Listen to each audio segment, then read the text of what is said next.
is Laura. Thank you so much for joining me today for another vintage style drawing and painting. If you're new here, welcome. Thank you so much for stopping by and checking out my channel that is all about vintage style art and retro inspirations. Now, I use a variety of mediums to capture the very essence of a bygone era and to create the nostalgia that we all love when we see images from different time periods. I think there's a sense of spark and inspiration that zings you back into that time period, recreating the colors, the imagery, the different elements, people that were in the photograph or the postcard, their fashion, the way they were dressed, the way they interacted, different advertisements from different time periods, the way products and advertisements looked in different decades, hairstyles, all these things that we absolutely love, especially if we lived through that time period.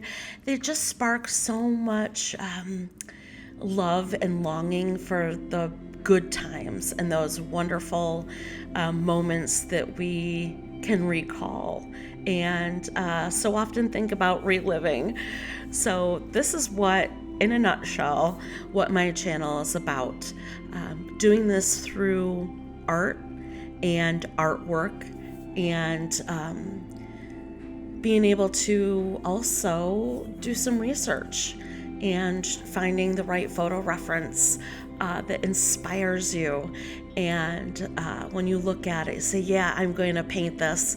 I'm going to paint it in my style, your style, not my style.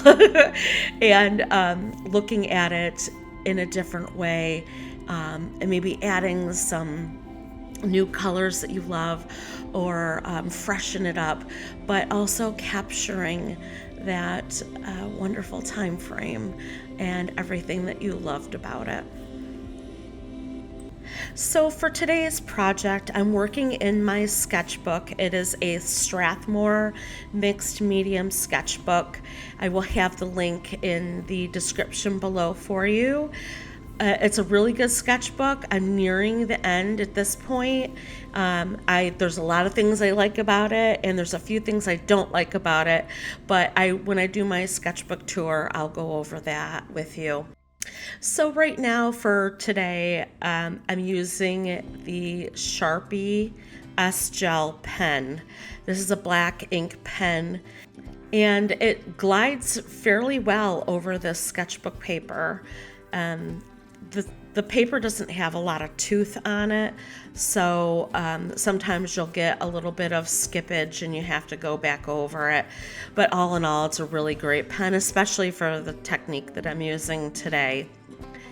So as you can see from the intro, this is my kitchen, and I love to bake and I love to cook.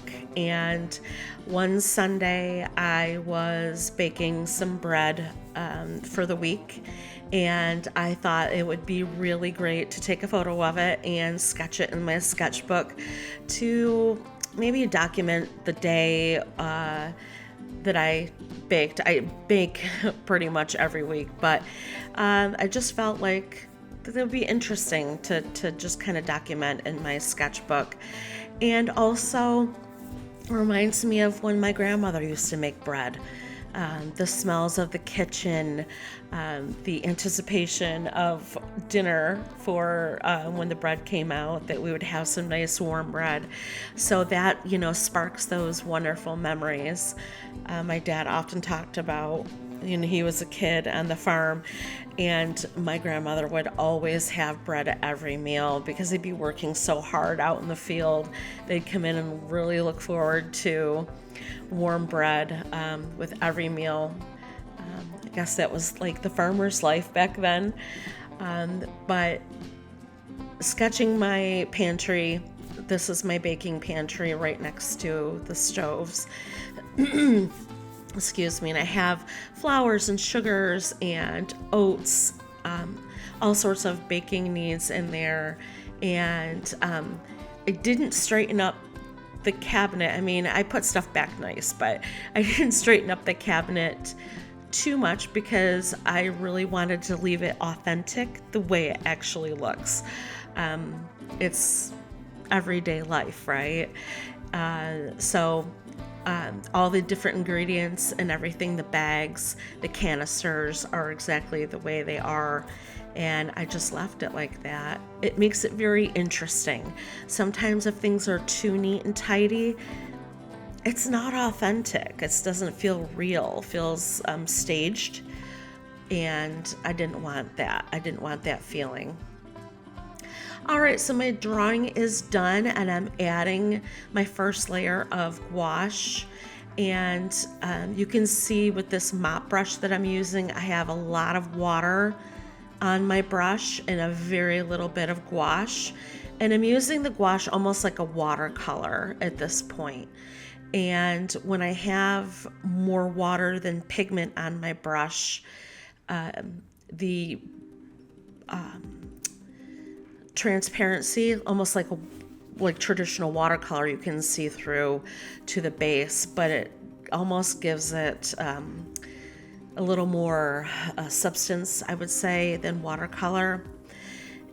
And as you're watching, you can see that the S Gel pen from Sharpie bursts onto the paper.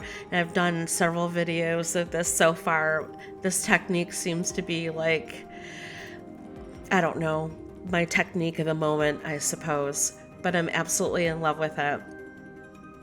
So when this pen bursts onto the paper like it does, it casts almost like a glowing shadow around the line work that I have laid down, and it kind of sets up the illustration to have it appear aged, almost like an old cookbook or an old photo. It gives it that dirty, almost like cast to it, like from an old photograph, how it has that dark cast to it in areas. That's kind of what I found with this technique. You'll see as I add in layers that that cast still stays in it. Within layers of the gouache, you'll be able to see it come through, if that makes any sense. But I definitely recommend you trying this. Again, this is in my sketchbook, so I'm sure it would work on illustration board and maybe Arches watercolor paper if you use cold press or hot press. I'm sure it would do the same thing, give you that burst. Now, as you can see my paintbrush bouncing around, I'm listening to music. I seat dance while I'm painting. It's silly. So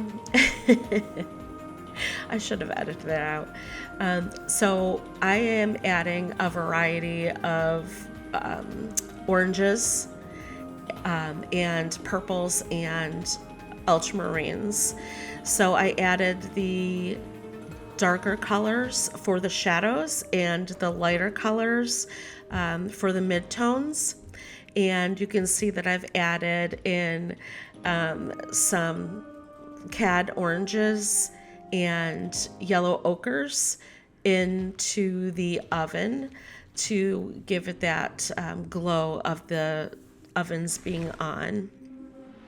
And because the yellows and the oranges, the complements are the blue and the purple, having those opposites makes the glowing of the oven lights kind of pop even more. And then the shadow on the steel, the stainless steel on the doors, in the blues, the purples, as well as the shadows on the cabinetry.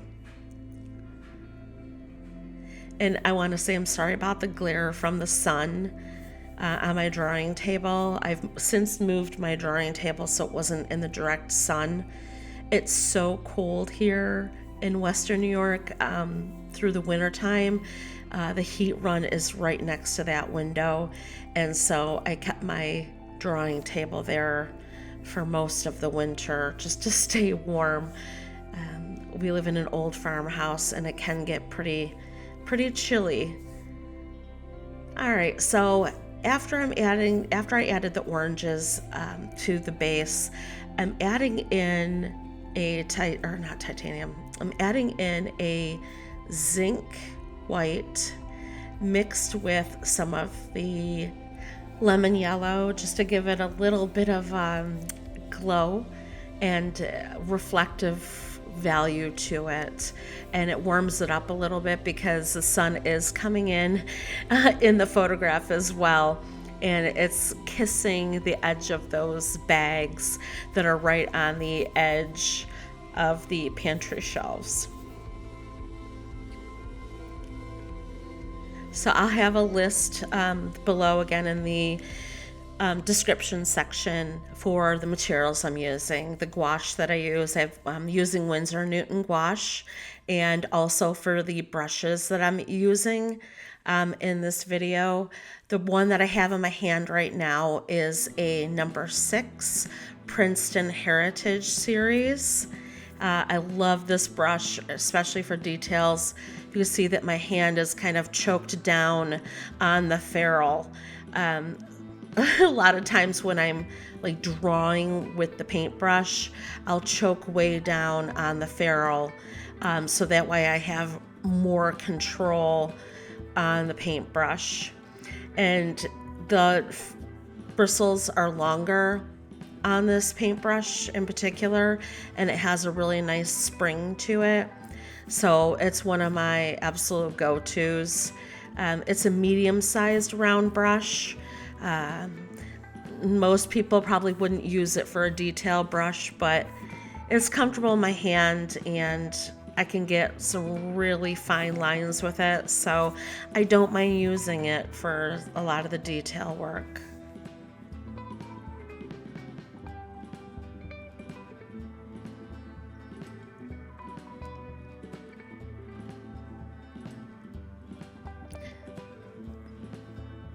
With that first layer of gouache that I put down with the oranges and the reds, the white mixes when I stroke over the color a couple times with the white, it'll pick up the orange underneath and mix with the white, and that also gives it some depth and some warmth, and also adjusts the value as well, so it's not all flat white.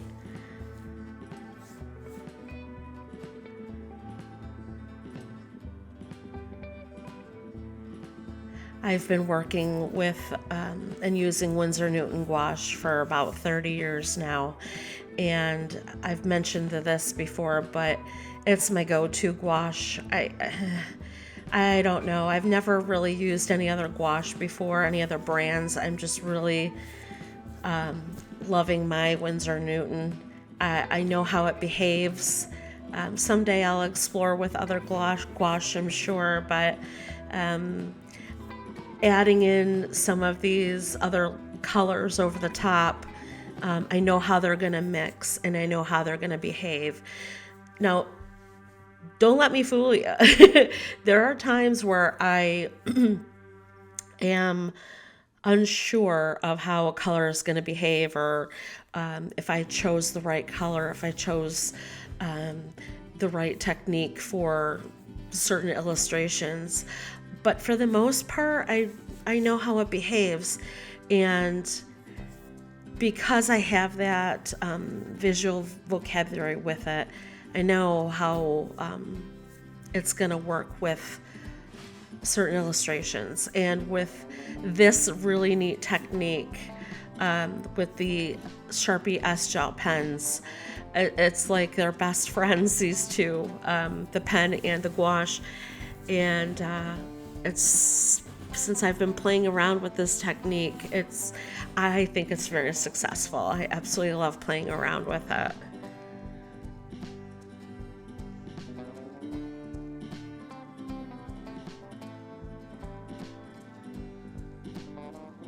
So I'm toggling back and forth with painting white and then going back and adding in some other values of the oranges and the reds. I don't really get too colorful in this cabinet because the showpiece of this composition is the ovens and the bread in the oven and what's on either side in the pantry and on the left hand side where the shelves are. That's secondary information. If I made everything in the pantry and everything on the shelves to the right of the stove super detailed and super colorful, it would detract from the main imagery in the piece, which is the glowing of the stove and the bread. So I keep it almost a monochromatic, very low.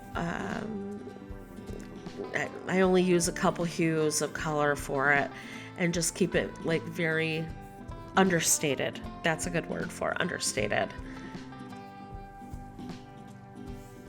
So I'm just rendering all the little details. The flour, I have those pop-up containers. So they have the white lids. So just edging out the white lids, adding in some color on the insides of the canisters.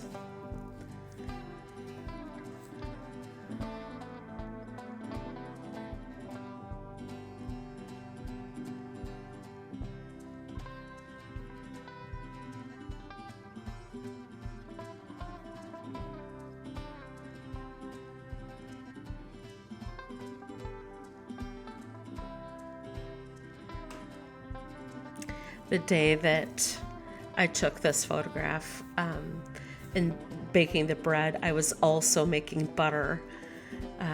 My husband and I make a lot of homemade butter, and we, kind of rather do that than buy it from the grocery stores. But the mixer was going in the background, and it was so loud. We had it going all day, the bigger mixer, so we can make a large quantity at a time because we have a lot of kids. So it was so loud in the kitchen, but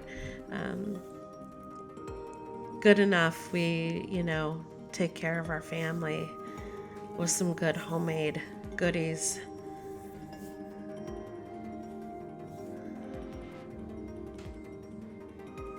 I took a photo of the mixer with the butter like almost ready. Maybe I'll do an illustration of that next and show that as well. When I was growing up, our neighbors made homemade butter, and they had a paddle mixer on their counter, and she would have us kids, crank over the paddle and watching the butter be made, by hand. And that was something that you could do, that it didn't always have to come from the store. Oh, gosh, and it tasted so good. And those are some good memories.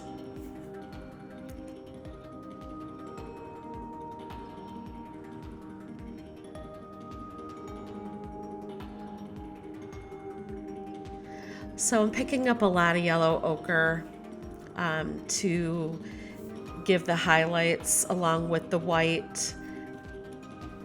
I use yellow ochre all the time. I think that's a lot of people's favorites. It's just a versatile color.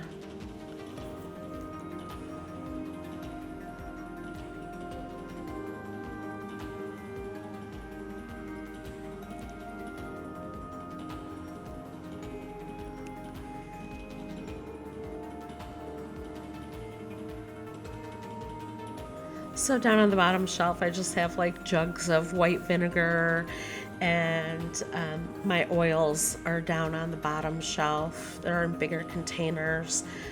Olive oil, put a little bit of green in the olive oil bottle that's down on the bottom shelf too, but just very little color outside of the range that I've used already here.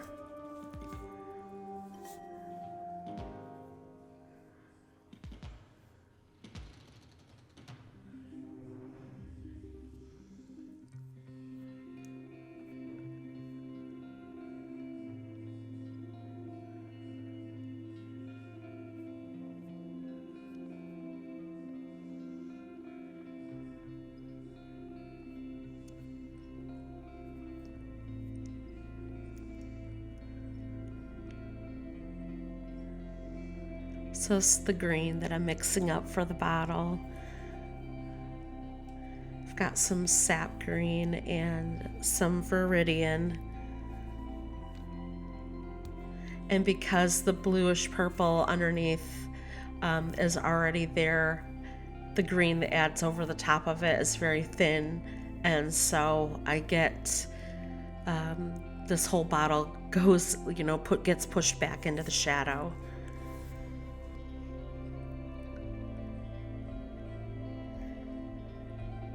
Just adding some highlights around the tops of the lids, just where that, like I said, the sun that just kisses the outside edge of those pantry shelves.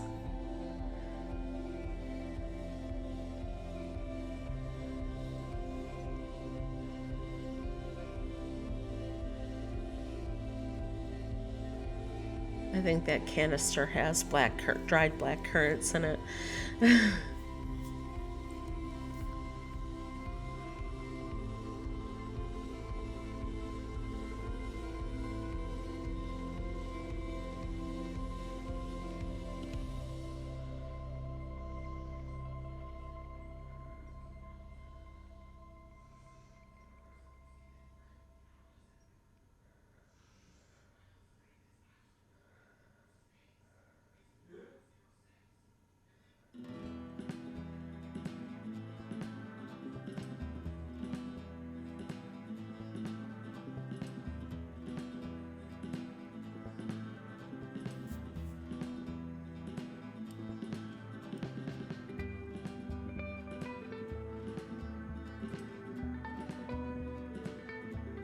It's just a muffin pan that I have stuck in the side there.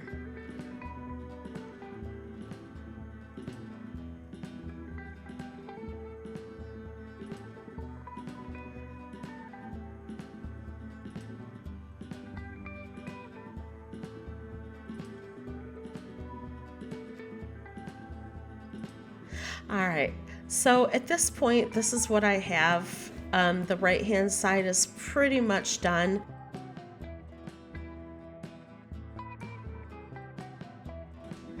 For those of you who love illustrations or paintings with lots and lots of detail, I would recommend doing something like this.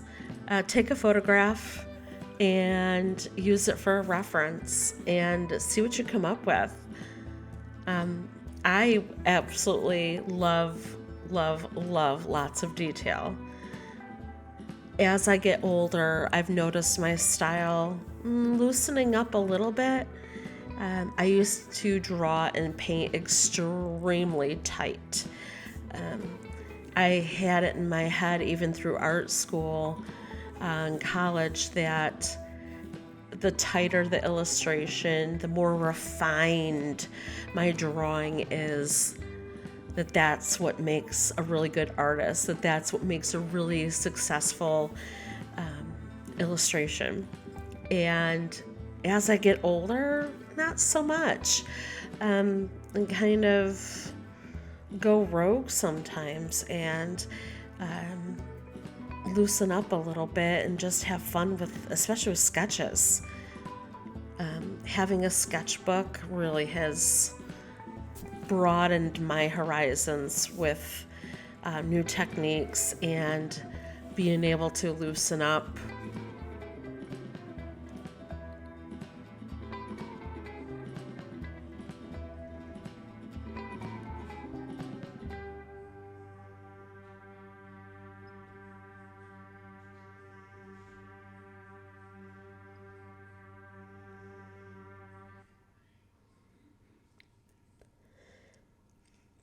Okay, working with the wood that my wood cabinetry, and these cabinets, I'm not gonna lie, they are from the 70s, and it's really dark wood. I mean, it's good quality, but it's very dark. And when we bought the house, Kevin and I said we were gonna redo the kitchen. Well, we haven't done that quite yet. We've been here for 3.5 years, and hasn't quite materialized yet, but it will. Even if we just, I don't know, reface them or something. But nonetheless, this cabinetry is very dark, and I with the wood grain that I have sketched in, adding to that with the burnt sienna and the dark umber that I have on my palette, will create some of that wood tone with shadows. There's just a little bit of a drawer underneath, and just fully encompassing the ovens, and the similar values will help unify that piece, that the focal of the illustration, which are the ovens.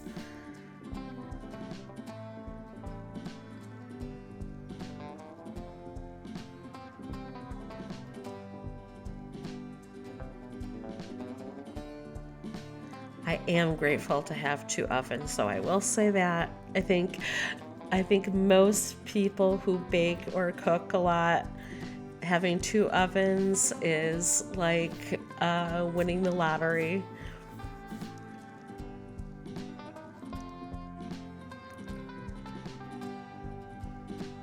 All right, just adding some more layers of the wood tones. And with these colors that I've added in here,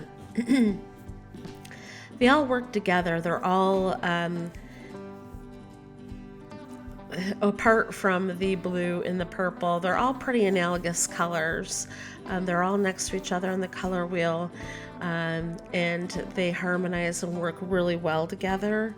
The blues are on the opposite end of the color wheel, right? So any of the blues and purples I use, those all harmonize together.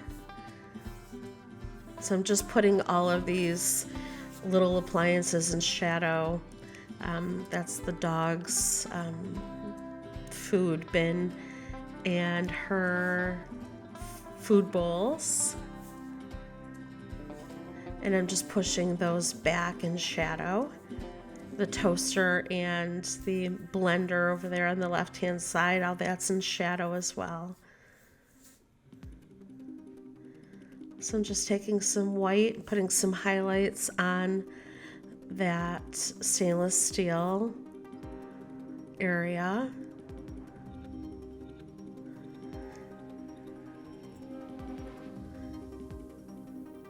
And because white gouache, it's kind of funny. It depends on how thick you put the color on, or the paint on. Sometimes if it's straight out of the tube, you can get real opaque and bright white. And sometimes if it's dried on your palette and you lift it up, even though it's wet, you're not always going to get pure bright white. It will be softer, and you might need to put a couple layers on. I typically use zinc white. Sometimes I'll use titanium, and they have different opacity values. So I just build up the layers until I get to where I'm going.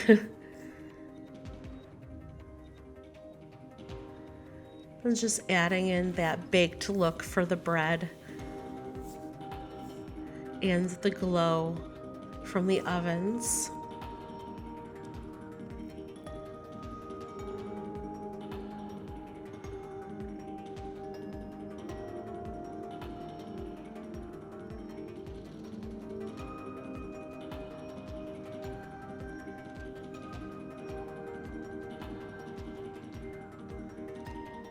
And I'm just kissing the tops of them with this yellow ochre mixed with the orange.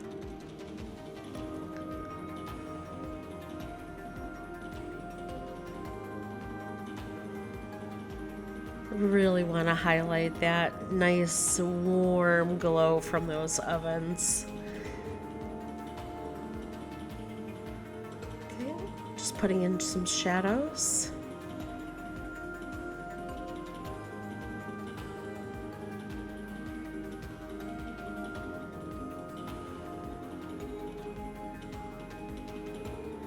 Now I don't use black, but I do mix indigo and dark umber, and sometimes I'll add in some ultramarine blue to make a black. And when you add a dark color like this, it makes it a little more graphic and fun.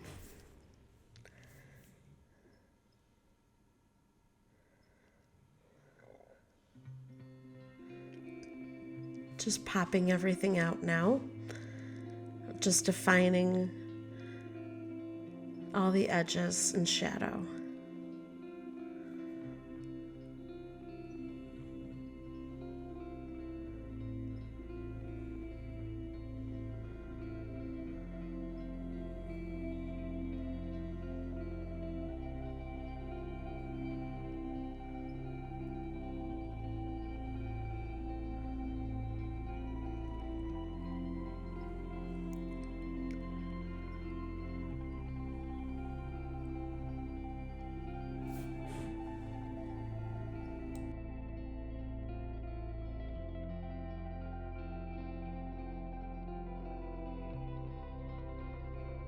Over on this left-hand side, we just have teas and just a variety of teas and teapots that I have stored on those shelves, and my spices.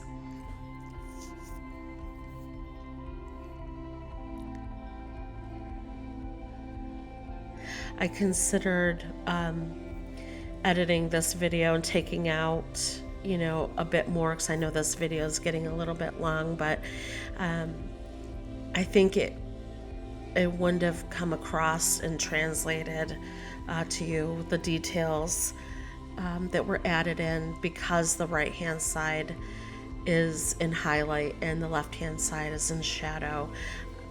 I didn't want to crop any of that out. I wanted to show you the whole illustration in process.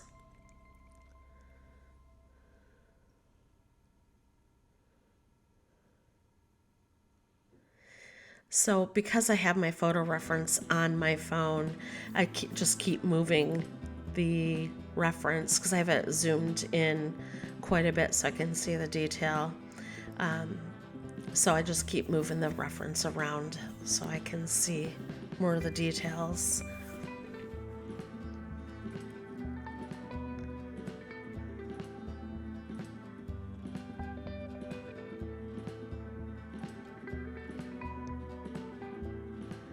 So we're nearing the end of the illustration and nearing the end of the process.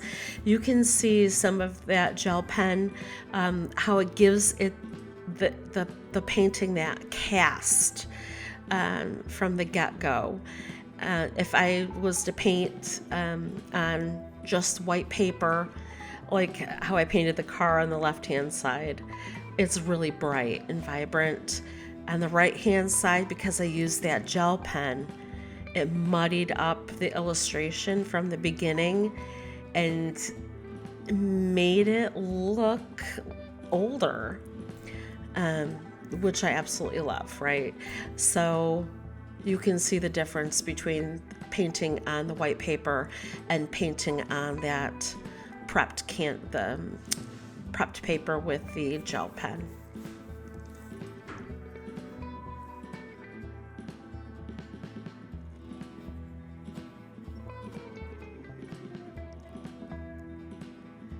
Just adding in some details in the cabinet pulls. and the highlights and the shadows.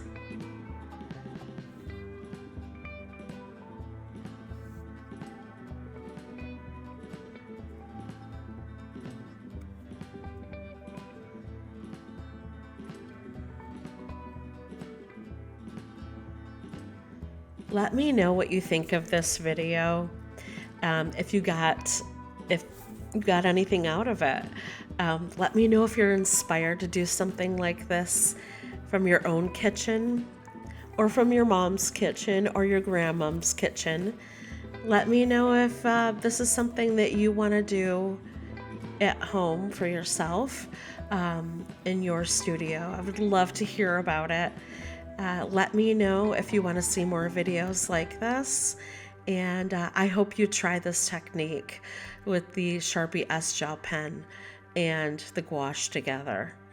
I'd be interested to hear, and I hope that you got inspired to do this for yourself.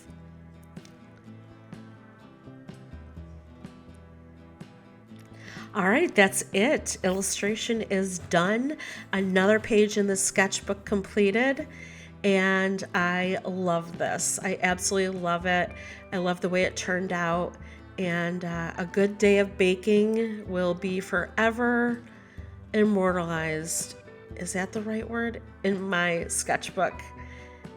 All right, thank you so much for watching. Please subscribe and like, and I'll see you next time. Bye-bye.